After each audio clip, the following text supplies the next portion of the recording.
two in blue, are they conflicting with one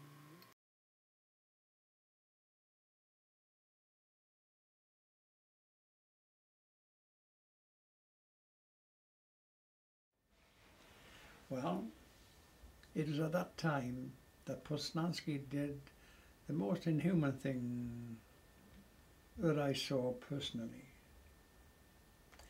If we were ill at all and told the Germans, we were allowed to stay in our bunks because now they knew where Tom, Dick or Harry was. On this particular day, the count was short on parade, one man. There was hell to play. Where is he? Oh, no. And then, to our dismay, this poor sod was made to come out of one hut, and he was practically naked. He was ill and had been in bed, and someone had forgotten to tell the Germans. And he was made to stand by the front gates, and the poor sod stayed there until he died. We weren't allowed to approach him, we weren't allowed to touch him, we weren't allowed to talk to him. We appealed to everything, but Posnansky, no. He eventually dropped to the ground, he was hit, he rose, he dropped to the ground again, and eventually he was carried away. And as far as I know, he died in hospital. I never forget Posnansky for that.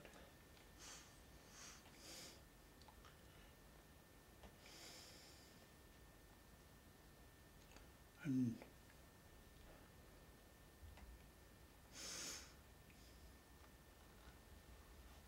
I'm sorry. Give me a couple of minutes.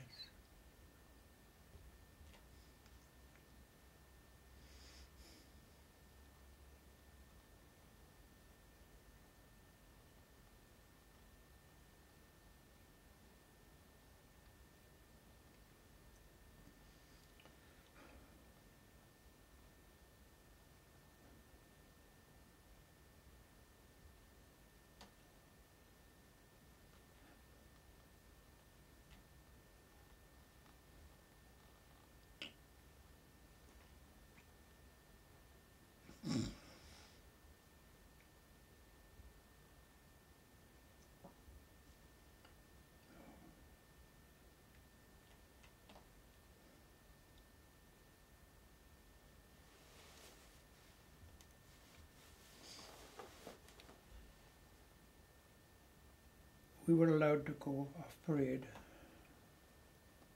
and go back to our own barracks.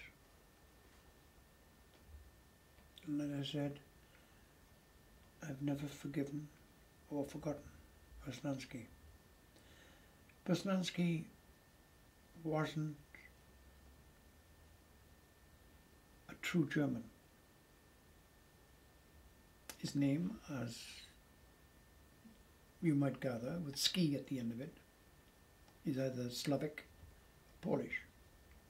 And he was a Polish German, and in the Polish army, German army rather. And he was what would be the equivalent of a regimental sergeant major in charge of the camp. And he did everything that he possibly could to this small band of non-workers like myself. But we stuck to our guns, and eventually the numbers grew from 60 to 100, 200, and we became a problem. Because you're in a big camp, you had anything to several hundred non-commissioned officers refusing to work when others were made to work. It was an ambiguity that couldn't be faced. So the Germans said, okay, we'll put you into special camp, and you wish to God you'd never gone there. And they threatened us with all sorts of bloody things. But we still said, no, we're not going, we're not doing anything, we're not working. The convention says this, and that's what you do. Leave us alone. Because by this time, 1942, the parcels from England had begun to arrive, okay, food parcels. So we weren't entirely beholden to the Germans for food. I was now able to eat some food given to me out of the parcels. And being a non-smoker, I was able to trade my cigarettes for extra food. Someone would rather smoke or have 10 cigarettes in their possession than a tin of soup or 2 biscuits. And that's what I did. And that's how I survived. I still continued learning German and shorthand. And by this time, we had now a school going in the camp with regular teachers, people who had been teachers in their civilian life.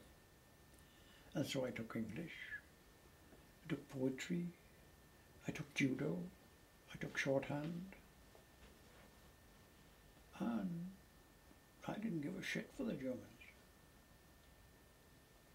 I was a prisoner and hoping to God that one day the war was going to finish and I'd get home. And so that's how we continued. But we became a big headache because now the numbers had really increased. And what had been happening was an anomaly. Many non-commissioned officers of the Territorial Army had torn down their chevrons because they feared being killed. They'd knew of the same thing that I knew of. But not having the training that we had, or I had, torn their chevrons off, and they were privates. And privates likewise had picked up the chevron and said, I'm the sergeant. So now we had privates who were acting as sergeants and sergeants who were down as privates. That caused another problem, mail. Mail would come into the camp, Sergeant Reynolds, say let. Sergeant Reynolds, he's out on a working camp, but he's not sergeant, he's private. Private, whatever name. There's no private, but there is a sergeant over here with that name. So this is a bloody administrative problem. Who the hell was really a non-commissioned officer? But it didn't really matter. Because if we had 300 people who were saying we're not going to work, that's okay. So we didn't bother. Let it sort itself out. So, in the meantime, Captain Müller arrived. Well, he was there with Posnansky, of course. Go here and do that. No. Well, if you don't, we're going to send you to a camp, something like Siberia, and you're going to be bloody sorry. Bang, bang, bang, bang, bang. No. Now, I was in the middle of all this because I was an interpreter. And this is what I was telling them. We're not going. Okay. No is the answer. Right. Well, one day, he said, I'm going to teach you people a lesson because you're very, very, very bad soldiers. All right. Left, right, about turn, left, right, about turn, about turn. Well, we did this 3, 4, 5, maybe 6 times, and I don't know how many was on the parade ground, I have no idea. But the word went through, the front rank, when you come down to the next end, disappear, get in amongst the crowd and bugger off. And then when we get the other end, the front rank, disappear again. Well, of course, the group was getting smaller and smaller, and eventually Müller saw this happening, or saw what had happened, and realized he was being made a fool of. So, dismiss. So we dismissed.